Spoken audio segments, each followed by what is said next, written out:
Another tax year comes to an end and a new one dawns, or has already dawned as we're now in 2024-25. Now, every year we think we're well ahead of the game, and every year it's a mad rush as, well, don't we all love a deadline?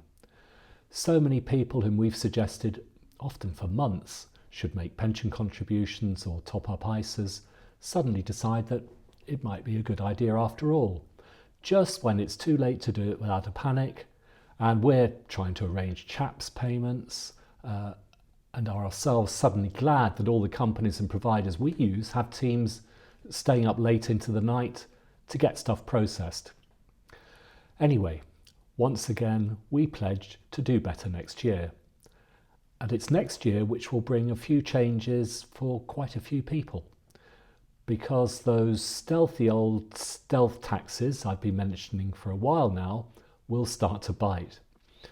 Mostly they're not so much new taxes, but reductions in allowances or the freezing of allowances when returns and interest rates and index-linked pensions are all going up and pushing a heck of a lot of people into tax payments that they've never had to make before. Tax on savings interest, for example, you can have £1,000 of interest tax-free if you're a basic rate taxpayer. Until a year ago, it wasn't that easy to earn £1,000 of interest when rates were 1% or often less. Now it's not hard. And if you do, it's up to you to declare it and fill in a tax return. Now that allowance isn't changing, but if you have investments which aren't in an ISA or a pension and are in what we call a general investment account, or if you have shares yourself, the amount you can have in dividends without paying extra tax is going down to just £500.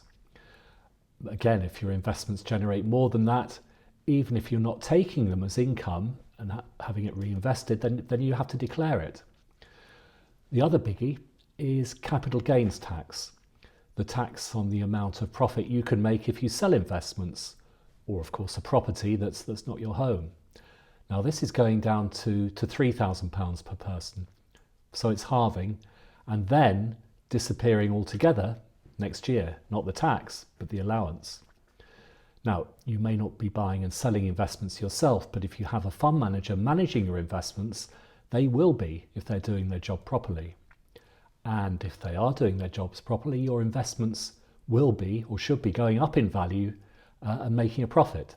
So again, as things are now going up generally rather than down, there will be some extra tax to pay if again your investments aren't in a pension or an ISA. So what can you do about it?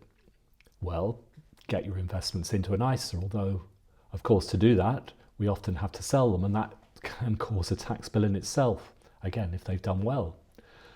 There are other sorts of what we call wrappers, like ISAs and pensions, for investments which can shelter them from tax. Investment bonds, for instance, which you may have heard of and which many of you, if you've been investing for a number of years, may already have. They have, however, their own complications. They can be expensive, and as you would expect, there will be a day of tax reckoning at some point, which is often just as painful. So not much, I'm afraid, to be done. Will a different government do things differently? I doubt it, as this sort of tax is a bit of a soft touch for most of them. So, hey ho.